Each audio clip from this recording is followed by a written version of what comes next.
Dante Certification Level 2, 2nd Edition. Helpful Network Concepts. In this chapter, we will discuss several short networking concepts that will help you better understand how things come together.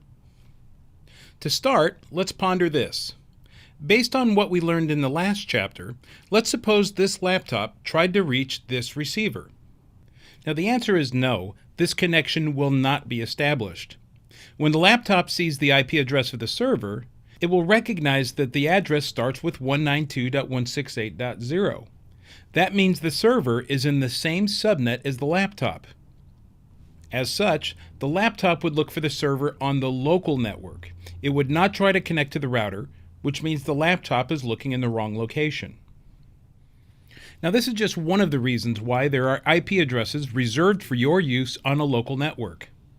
Many residential networks tend to choose one of these first two subnets, something in the 192.168 range, or perhaps a 10.anything range. However, there's no reason you couldn't use 172.anything from 16 to 31.anything. As a matter of fact, when you get to enterprise networks, IT managers are usually looking for more subnets, or perhaps they start assigning meaning to particular ranges. So you'll certainly run into it there. Now, when we look at these ranges, it's important to know that the first and last IP in your subnet are not available to be assigned for a network device.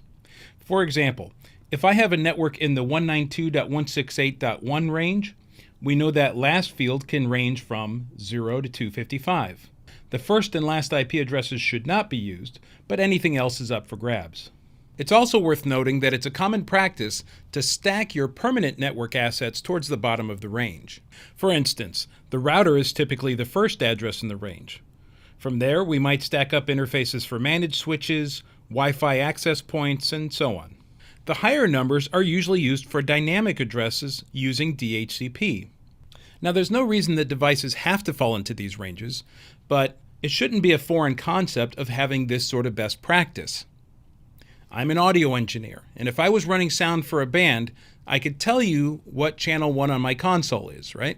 It would be kick drum. What comes after that?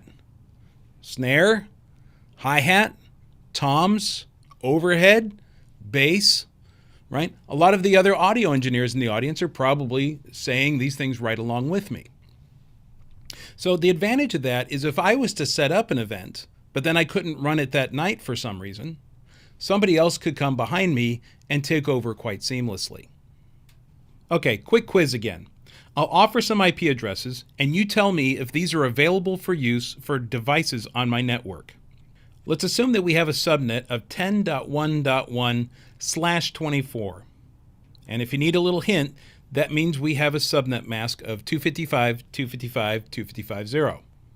So, is 10.1.1.0 available for our use on this subnet?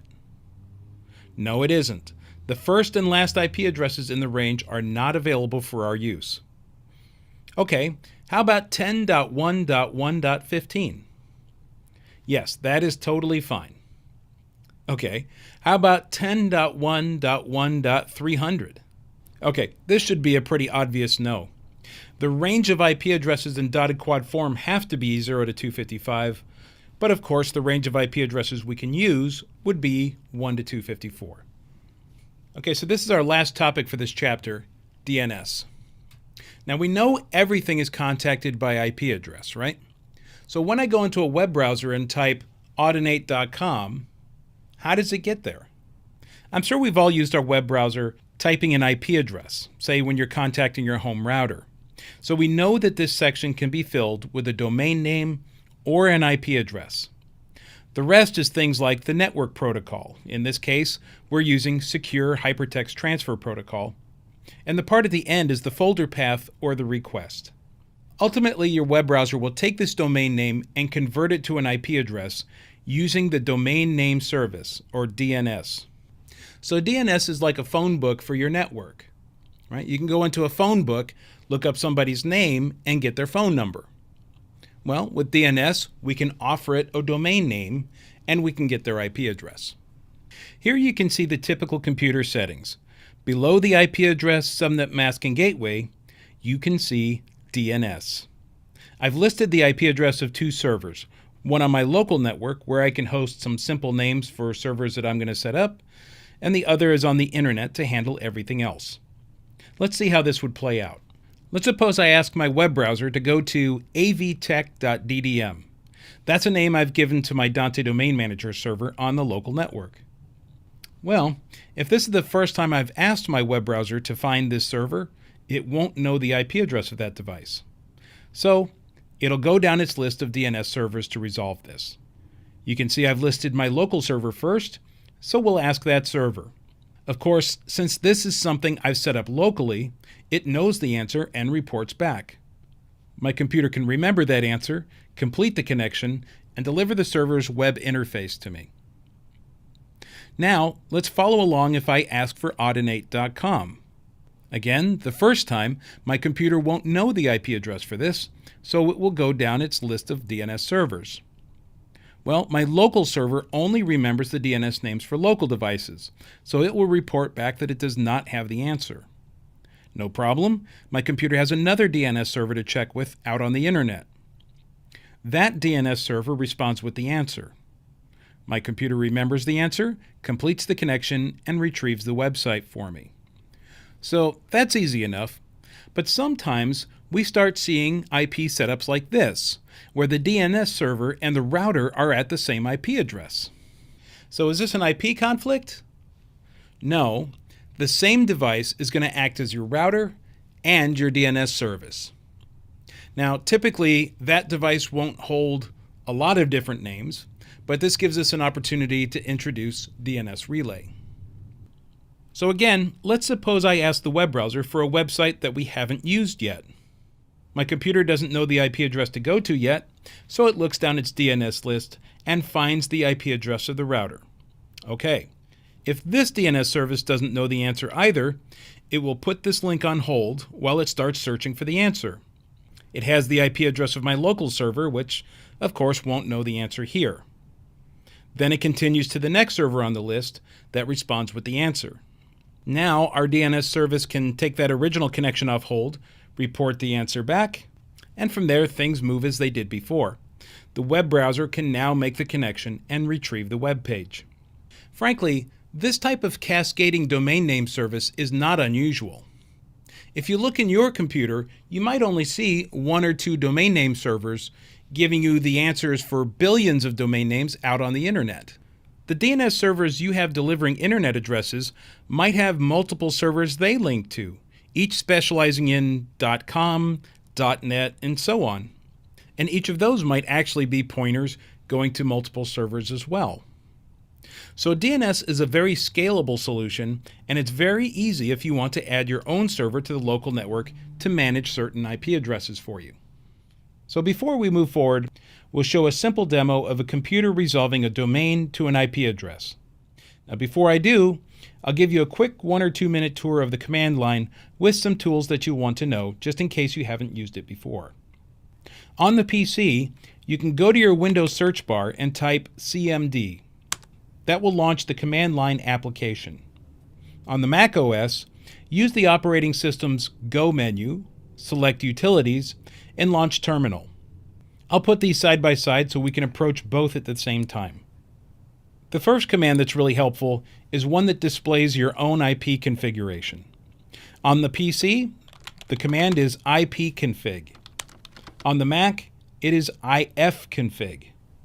This will show you the basic configuration of all ports on your machine. At some point, you might end up with a lot of stuff on your screen. To clear it, on the PC you can type CLS, or on the Mac, just type clear. Now there is a slight difference. The PC eliminates the history as if you've closed your old screen and opened a new one. On the Mac, the Terminal app simply advances that old text off the screen. You can still access it if you want. So the next command we'll try is ping. Now ping just sends a blip of information across the network to a target IP address, and that device will echo it back, demonstrating that we have two-way communication.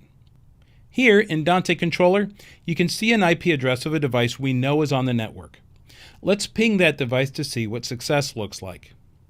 I type ping, followed by the IP address. You'll notice that the Windows command will execute 4 times by default and then stop. But the Mac keeps trying over and over.